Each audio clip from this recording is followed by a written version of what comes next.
Hi everyone, welcome to G'ay Language Training Center video class. Assalamu alaykum arkadaşlar. G'ay til tərbiyələş mərkəzimizdəki sizin dərsligiga kelganlarni qarşı alamiz. Hamda bugun o'rganmoqchi bo'lgan darsimiz nimadir? New Concept English Book 1, Lesson 105, Full of Mistakes. Hamda bugun o'rganmoqchi bo'lgan darsimiz eng muhim ingliz birinchi qism 105-darsniki Full of Mistakes. All right. Andaqda qarab bakыңlar ballar resimga. Okay, look at these funny pictures. Okay. Look at this. Endi qarab bakыңlar, buningda bir o'xshamaydigan, qanday bir qiziqarli ishlar bor ekan. O'zingizga bakыңlar. Masalan, birinchi resimga. Bu nima xatgana yo'ldiki? School shunami? Okay. Mush tadqiqotchilarniki, mush tadqiqotga asoslanganda, mush odam masalan xat o'qiganda, bular ingliz so'z o'qiganda, mush birinchi harfi bilan oxirgi harfiga asosan shu xatni farq degancha. Ham jiqlamasdan school deydi shuni, lekin ham nima bir xatolik bor. Nima desanglar, school degan harf qanday qilib qolgan, h bilan c harfi olmishib qolgan. Yeah. Okay. Spelling mistake shunami? Endi ikkinchi rasmda-chi. Okay, qarab baksanglar, miyarga we buy degan b u y midi? Goodbye deb buy olib qolgan, shu xatolik. All right, and keyingisi-chi, masalan Hillary Clinton'niki so'zlab o'tgan makeyndiki, deklaratsiyasida tomorrow degan xat qanday qilib qolgan, xato yozilib qolgan, demakchi, bular nima ekan desanglar, spelling mistakes. All right. Ana qaranglar, spell. Okay. Spelling mistake. And the spell degan nima desanglar? Spell degan nima desanglar? Okay, if you spell, it means like you say or write in or. Demakchi shu so'zlarniki yozish tartibi yoki ajlash shunami? Biz odatda ismingiz degan ekan, ismingizni ajlab bera olamsiz degan nima deymiz? Can you spell your name? Can you spell your name? Okay. Spell your name. And then we mistake. Spelling mistake. Shunami? Mistake deganimiz xatolik. Something wrong. Okay, spelling mistake bo'lsin bo'ladi sanlar. Shu so'zning yozishdagi, shu ajlashdagi hamda nimasi xatolikligi. Okay. I can't spell it.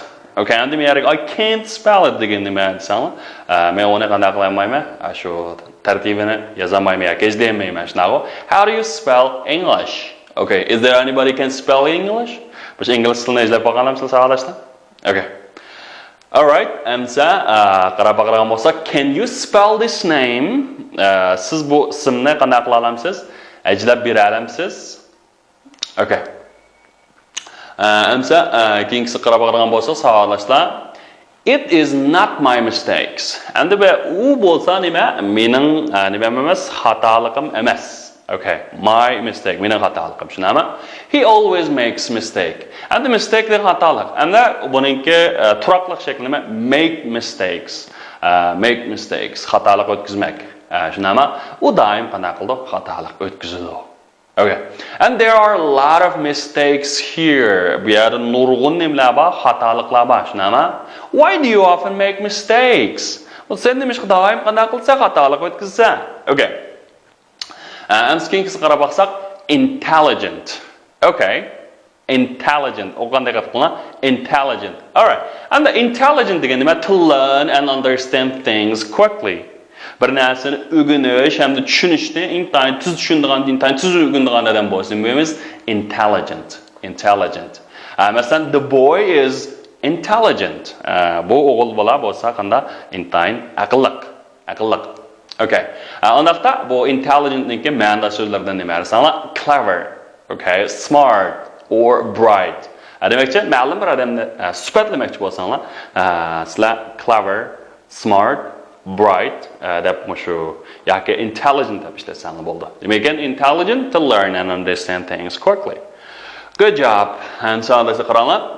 Keyingisi qarab qarag'an bo'lsak, present. Okay. Bu present nimaga desanglar? Gift. Shunami? What is this? It's present. It's gift, right? Okay, yoki mana shunaqa. And present gift deganda, hamda mana bir gap bor. Yesterday is history. Tomorrow is mystery. Today is a gift. Shunami? Tunugim bo'lsa tarix. Ati bo'lsa bir sir. Okay, bugün bo'lsa bir sovg'at. Shunga so that's why we call today is a present. Shunami? Shunga biz bugunni, demakchi hozirni shu present deb atashimizni istayman. Demakchi ma present deganning ma'nosi savolashlar. Sovg'atdan deyishdan sirt, ya'ni ma'nosi hozir deb ma'nosi bor. Demakchi sizlarning hozirgi vaqtinglar, mush vaqtinglar sizlar uchun intayin katta bir nima dersanglar, present. Nima ekan? Present. Dabanglar? Good. You know, present. All right. And so keyingisi qarab savolashlar. I have a present for you. Okay? I have bar present for you. Siz uchun mening bir sovg'atim bor. Okay? Okay. And do you want to have a present? Sizning bir sovg'at olgingiz bormi? He likes birthday present. U o'zining tug'ilgan kun sovg'atini qanday qildi? Yoqtirdi. Okay? You know, this present is for me. Amsa bu sovg'at kim uchun? Men uchun. Men uchun. Okay, good. Okay. Anaqda qaranglar. Dictionary. All right? Dictionary. Xo'sh, hamsa dictionary nima ekan savolashlar? Masalan, rasmda ko'rish borda Oxford English Dictionary. Dictionary degan nima? Lug'at. You know, a book that gives a list of words in alphabetical order and explain what they mean. Shu alifbelik tartib bo'yicha so'zlar berilgan hamda uning nima izohati bo'lgan narsa. Shu tapni nimlaymiz? Dictionary. Lug'at. Okay. A dictionary. Masalan, English dictionary. Inglizcha lug'at. English dictionary bo'lsa nima? Ingliz lug'at. Bu demakchi desanlar shu inglizchani ingliz izohlaydigan lug'at bo'lsa, English dictionary deymiz. Shuna savolashlarni bo'lsa, ma'lum bosqichdan keyin, masalan, yangi o'quv inglizchani tugatgandan keyin sizlar bo'lsa, English dictionary ishlatishni qanday qilamiz? Recommend qilamiz, tavsiya qilamiz. Bunda bo'lganda shu so'zlarning ma'nosini intayin aniqlikda tushunishlar savolashlar. Okay, guys, before we start our language focus, first listen carefully, this class listening. And savolashlar, shu language focusni boshlashdan burun, sizlarni aytdi diqqat qilib, shu darsningki bir anlash qismini olsanglar. Lesson 105. Full of mistakes. Listen to the tape, then answer this question. What was Sandra's present? Where's Sandra, Bob? I want her. Do you want to speak to her? Yes, I do. I want her to come to my office. Tell her to come at once. Did you want to see me?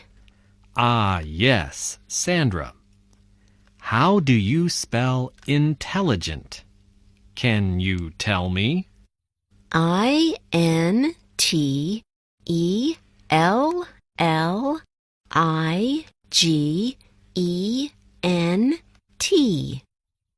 That's right.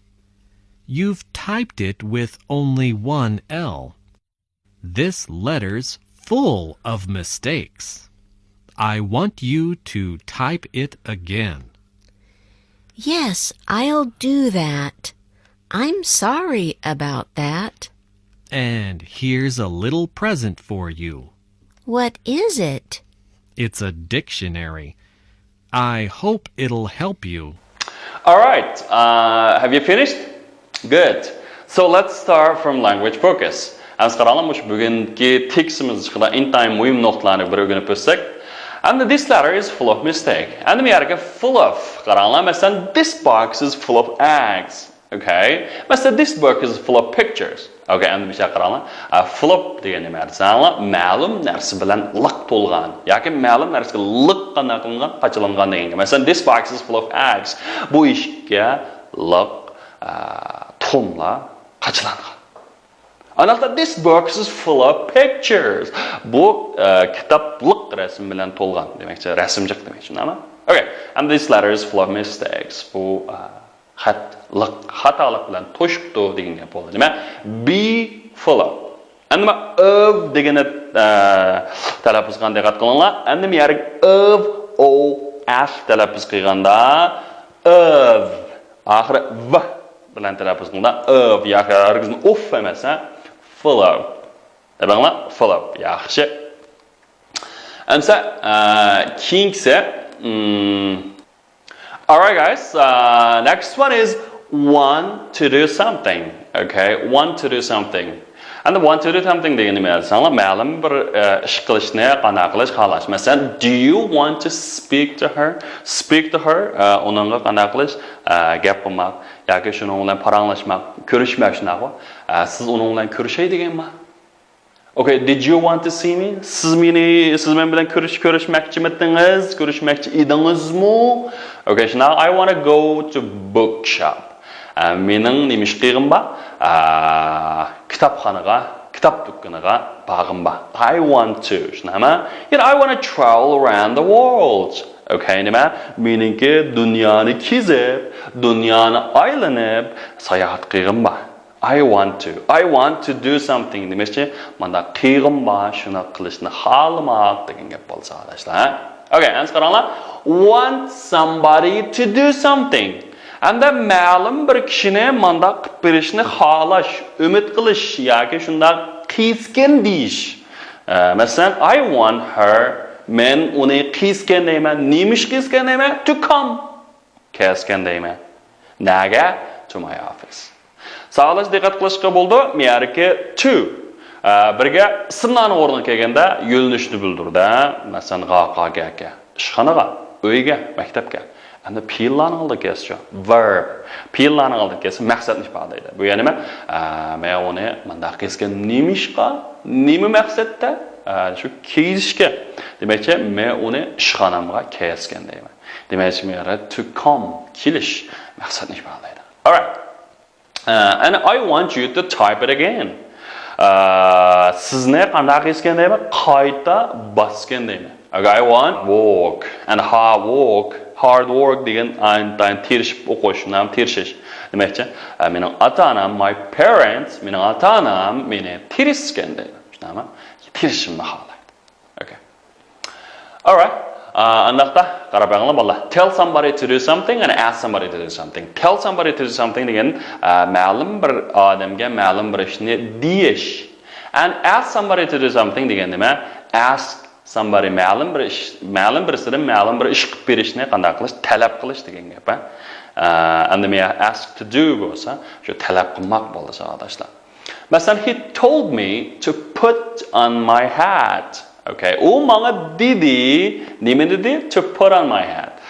O meningki shu posmamni, shlapamni kiyib olishimni qanday qildi? Aytdi, dedi. Shunami? Okay. And he asked me to go with him. And with him, uning bilan mengishimni mendan qanday qildi? Talab qildi. Demak, u o'zi bilan mengishni qanday qildi? So'rdi, talab qildi. Okay, ladies and gentlemen, that's all for today. And today we have learned lesson 105, full of mistakes. Thanks for watching. See you next time. And if you want to get further information about our class, and you can download our app, like Raya app, and then you can get more information about our class. Thanks. See you.